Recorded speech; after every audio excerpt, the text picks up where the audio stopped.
Magandang araw mga kaibigan. Pag-usapan natin ngayon, ano ang greatest legacy na iiwanan o gustong iwanan ni President Marcos Jr. sa taong bayan? Ano sa tingin nyo? Meron akong i-share sa inyo na short video. In-interview ng media si President Marcos Jr. nung kakapanalo pa lang siya na presidente at tinanong ano ang legacy na gusto niyang iwanan.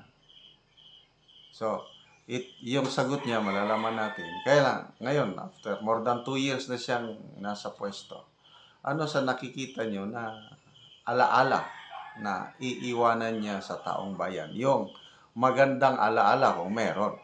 Okay? Legacy can be good or bad. Okay, iparinig ko. Ito ngayon, speech ng Pangulo sa Malacanang siguro last month. Kininto niya itong interview ng media sa kanya. And it was a question that I was not prepared for. It was a question that I had not actually thought about. But the answer came to me. Wala nang gutom. Wala nang gutom na Pilipino. That is my dream. No hungry Filipino. So let us move forward with the to build a bagong Pilipinas where food is not only affordable, but plentiful. Where every bagong Filipino lives a good, healthy, and productive life. So, ayun po. Ang legacy, ang dream, ang kanyang adhikain habang nasa pwesto bago siya matapos manungkulan bilang presidente, wala nang gutom na Pilipino. Na food, sabi niya, is readily available at affordable. Affordable yung kayang-kayang bilhin ng Pilipino at sufisyente. So that was his dream. That is his dream. That's the legacy na gusto niya iwanan sa taong bayan. So, to me, maganda. Talagang mataas na it's a good dream. It's a good legacy na magandang iwanan sa taong bayan. But the problem is, kaya ba? Is it doable? Is it realistic? Ano sa tingin nyo? Hanggang 2028, pag-alis ng Pangulong Marcos Jr., darating ba ang panahon na wala ng Pilipinong magugutom? Okay, speaking of gutom, makarelate ako niyan dahil nakaranas ako ng gutom. Nung bata pa kami, dahil sa hirap ng buhay, talagang bagyo ata noon. Nakipila kami sa rasyon, sa relief of operations ng gobyerno. Bigas, nagbigay sila ng bigas. Kailang yung narik, mabaho. Kailang pinagtiisan namin. Kasi wala nang makain eh. So, kumusta ngayon? After more than 2 years sa kanyang panunungkulan, nag-improve ba ang sitwasyon ng Pilipino when it comes to gutom? Okay, ito, i-share ko sa inyo ang GMA Integrated News. Survey ito ng SWS sa mga Pilipino. Kumusta ang gutom? Okay? Ito, SWS. Nationwide hunger rate up to 14.2%. Metro Manila hunger at worst with 19%. Nako. ito po ang baluarte ng SWS, yung quality of life ng Pilipino, sinusurvey nila. Tumataas ang incidence ng hunger sa buong bansa. Okay? So, December of 2023, nag-survey ang SWS, lumabas 12.6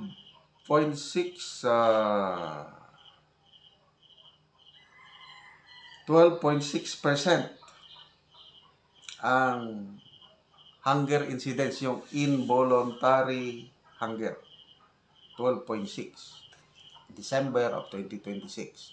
Itong pinaka-latest na survey ng SWS March 21 to 2025 this year, naging 14.2%. So, tumataas ang bilang ng mga nagugutom na Pilipino. Okay? So,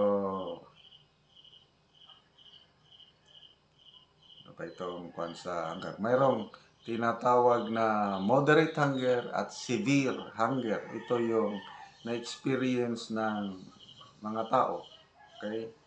Okay, so, ang hunger, pinakamatindi sa Metro Manila at 19%, followed by Luzon, Balance Luzon at 15.3%, ang Visayas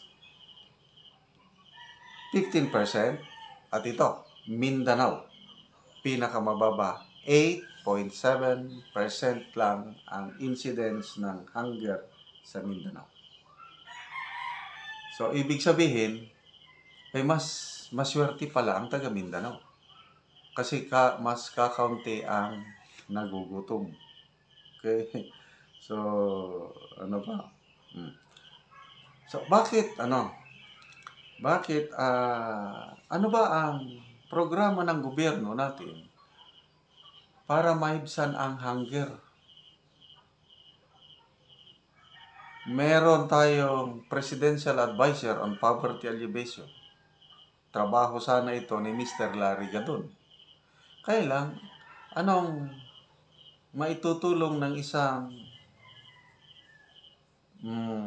poverty czar kung ang sinasabi niya na katang-isip lang daw ang kapobrehon o yung poverty. Hindi daw totoo na maraming pobre o maraming nagugutom kasi sabi niya, punong-puno daw ang mga mall, punong-puno ang mga mga restaurant, Jollibee, McDonald's at iba pa. Ang nakikita ko ngayon, yung ayuda, doon lang sila band-aid solution ang ginagawa ng gobyerno para mahibsan ang kagutom. Kasi magbigay ng 5 or 10 kilos of rice, ayun. O magkano, 10,000 ba nagbibigay, ayuda. Pansamantala, mahibsan ang kagutom. Kaya lang, kung naubos na yung bigas, naubos na yung dilata, naubos na yung pera, ay balik ulit gutom. So, sana, ulitin ko, maganda yung pangarap, yung dream ng Pangulo. Sana, maisakatuparan. Sana, darating ang panahon na wala nang gutom na Pilipino. Kaya lang, at the rate sa ginagawa nila, parang imposibleng matupad. Katulad na rin yung kanyang pangako na 20 pesos ang kilo ng bigas. Suntok sa buwan na yun kasi patuloy na tumataas ang presyo sa bigas. Okay. Speaking sa presyo ng bigas, ayun, mayroon siyang ginawa, Executive Order 62, na binawasan ang tarifa ng imported rice from 35%, naging 15% na lang, kasi ang kanilang goal, pababain ang presyo ng bigas, bababa daw ng 7 pesos per kilong bigas. dahil ibinaba ang taripa ng imported rice. So, magpo 4 months na mula nang ibinaba, kumusta po? Nagbaba na ba ang presyo ng bigas sa inyong mga lugar? O parehas lang na mataas? Oh. So, inaamin na ng gobyerno ngayon na wala, hindi pa daw bababa. Pronouncement ng Department of Agriculture.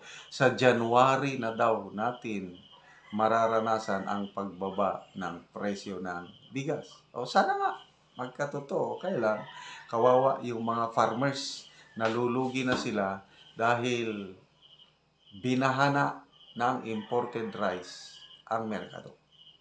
Ang kumikita, mga importers. Yan ang pahayag ng Free Farmers Federation na tumataya mga 5 billion na ang ganansya ng mga rice importers dahil maliit lang ang kanilang buwis, kaya lang mahal pa rin ang kanilang benta ng bigas.